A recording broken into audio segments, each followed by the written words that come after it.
उसका बहुत स्वागत है आपका न्यूज 18 मध्य प्रदेश छत्तीसगढ़ में और आप देख रहे हैं खबर असरदार। नमस्कार, खबर असरदार में बहुत स्वागत है आपका। सबसे पहले बुलेटिन में आपको बता दें, एलपीजी किल्लत की अफवाह के बीच भारत के लिए बेहद अच्छी खबर सामने आई है। स्ट्रेट ऑफ हॉर्मुज पार करके भारत का एलपीजी कैरियर शिवालिक गुजरात के मुंद्रा एयरपोर्ट पर आ चुका है। इसके बाद कल एक और एलपीजी से लोड जहाज नंदा देवी भारत आने वाला है। उधर यूएई से कच्चा तेल लेकर आ रहा भारतीय टैंकर जगलाडकी भी युद्ध जैसे हालात वाले इलाके से सुरक्षित निकल गया है और अब भारत के बंदरगाह की ओर बढ़ रहा है।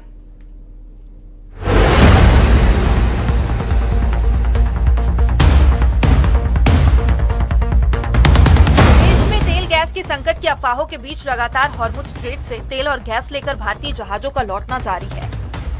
पहले मुंबई एयरपोर्ट पर तेल के टैंकर आए और अब गुजरात के कच्छ में मुंद्रा पोर्ट पर शिवालिक जहाज करीब 44,000 मीट्रिक टन एलपीजी लेकर पहुंच गया है।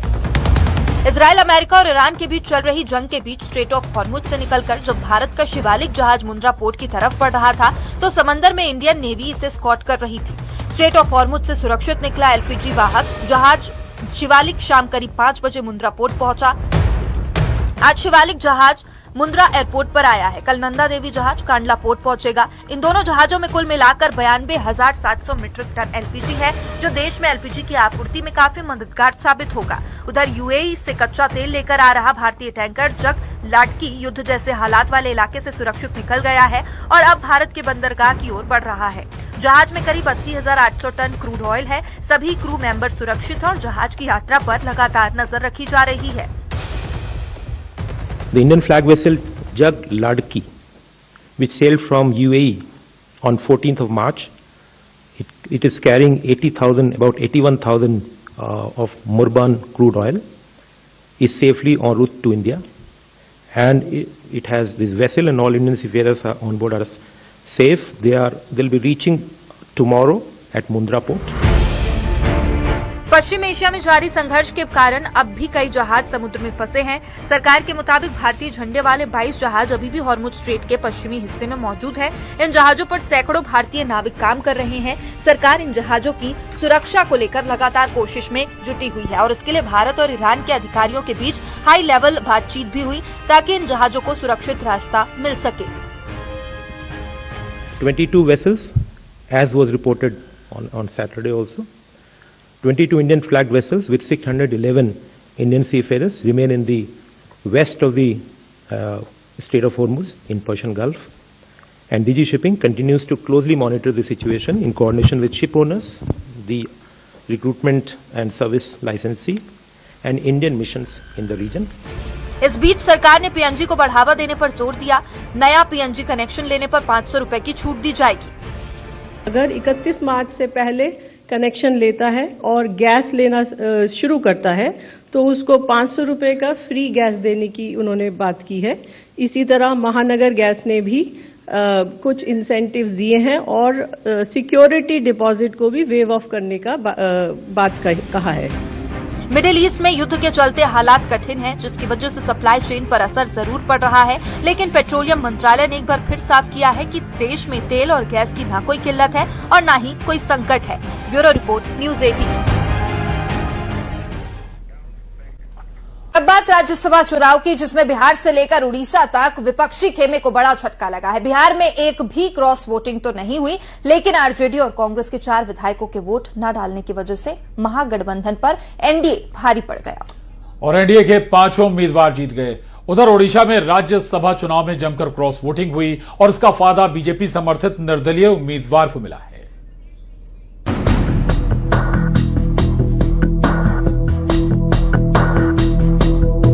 राज्यसभा चुनाव में विपक्ष को एक बार फिर बड़ा झटका लगा है। विपक्ष अपना कुनबा नहीं संभाल पाया और विपक्ष के उम्मीदवार को उनके ही विधायकों ने हरा दिया। विपक्ष की सबसे बड़ी हार बिहार में हुई। विधानसभा चुनाव के बाद बिहार में एनडीए को एक और बड़ी जीत मिली है और महागठबंधन को बड़ा झटका। राज्यसभा चुनाव में एनडीए के 5 उम्मीदवार जीत गए। देखिए, ये परिणाम अपेक्षित था, हम लोग मान के चल रहे थे और मैं तो लंबे समय से कह रहा था कि 5 की 5 सीट संख्या हमारे पास है। बिहार के मुख्यमंत्री नीतीश कुमार, बीजेपी के राष्ट्रीय अध्यक्ष नितिन नवीन, केंद्रीय मंत्री रामनाथ ठाकुर और आरएलएम के उम्मीदवार उपेंद्र कुशवाहा की जीत तो पहले से पक्की थी। नीतीश कुमार को 44 वोट मिले, नितिन नवीन को 44, रामनाथ ठाकुर को 42 वोट और उपेंद्र कुशवाहा को 42 वोट मिले। गठबंधन के जिस तरीके से एक साथ लड़े और उसका रिजल्ट सामने में है, आप नंबर भी देख सकते हैं कि मुख्यमंत्री जी के सम्मान में या बीजेपी के राष्ट्रीय अध्यक्ष उनके सम्मान में 44 वोट पड़ा और अन्य दो को 42। ये सब एक असेसमेंट करके ही सारा कुछ किया गया। असली लड़ाई 5वीं सीट पर बीजेपी के शिवेश राम और आरजेडी के अमरेंद्र धारी सिंह के बीच देखने को मिली। कांग्रेस के 3 और आरजेडी के एक विधायक ने वोटिंग नहीं की, जिसकी वजह से दोनों में से किसी उम्मीदवार को पहली वरीयता के 41 वोट नहीं मिल पाया। आखिरकार दूसरी वरीयता के वोटों की गिनती हुई और एनडीए के उम्मीदवार शिवेश राम ने दूसरी वरीयता के वोटों की गिनती में महागठबंधन के अमरेंद्र धारी सिंह को हरा दिया। बीजेपी के शिवेश राम को सबसे ज्यादा वोट मिले। 5 सीटों पर जीत के बाद एनडीए खेमे में खुशी की लहर है, जबकि महागठबंधन खेमे में मायूसी छाई है। आरजेडी और कांग्रेस के नेता सत्ता पक्ष पर हॉर्स ट्रेडिंग का आरोप लगा रहे हैं। तय था, ये तो हारने के लिए ही लेके आए थे उनको, एडी सिंह जी को यहाँ चुनाव लड़ाने। पूरा तंत्र मंत्र साजिश करके, सत्ता का दुरुपयोग करा करके, अधिकारियों को लगा करके, किसी को डरा करके, किसी को खरीद करके, जो राजनीति की परंपरा जो भाजपा ने शुरू की है, इसका अंत जरूर होगा। बिहार में राज्यसभा चुनाव के दौरान एक भी क्रॉस वोटिंग नहीं हुई, लेकिन आरजेडी और कांग्रेस के 4 विधायकों के वोट न डालने की वजह से वोटों के गणित में महागठबंधन पर एनडीए भारी पड़ गया। उधर ओडिशा में राज्यसभा चुनाव में जमकर क्रॉस वोटिंग हुई और इसका फायदा बीजेपी समर्थित निर्दलीय उम्मीदवार को मिला। बीजेडी के 8 और कांग्रेस के 3 विधायकों ने बीजेपी समर्थित निर्दलीय उम्मीदवार के पक्ष में वोटिंग की।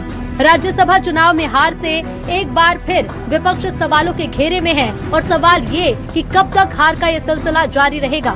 सवाल ये भी कि जब अपना घर नहीं संभल रहा तो बीजेपी जैसी मजबूत संगठन वाली पार्टी से लड़ाई कैसे लड़ेगा विपक्ष। Bureau report, news 18।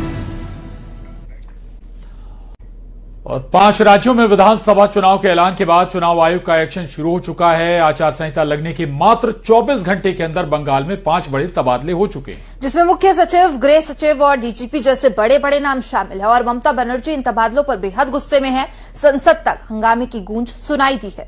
चुनाव आयोग पर बीजेपी के इशारे पर काम करने का आरोप लगाया गया, तो वहीं बीजेपी इसे चुनाव से पहले हार के डर की बौखलाहट बता रही है। रिपोर्ट देखिए।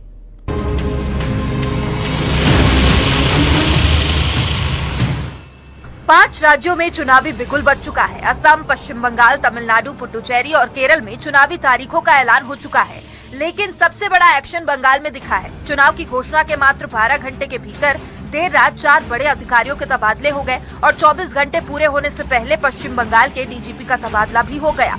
कुल मिलाकर बंगाल में नए मुख्य सचिव, नए गृह सचिव, नए डीजीपी, कोलकाता के नए पुलिस कमिश्नर और नए डीजी लॉ एंड ऑर्डर ने मोर्चा संभाल लिया है।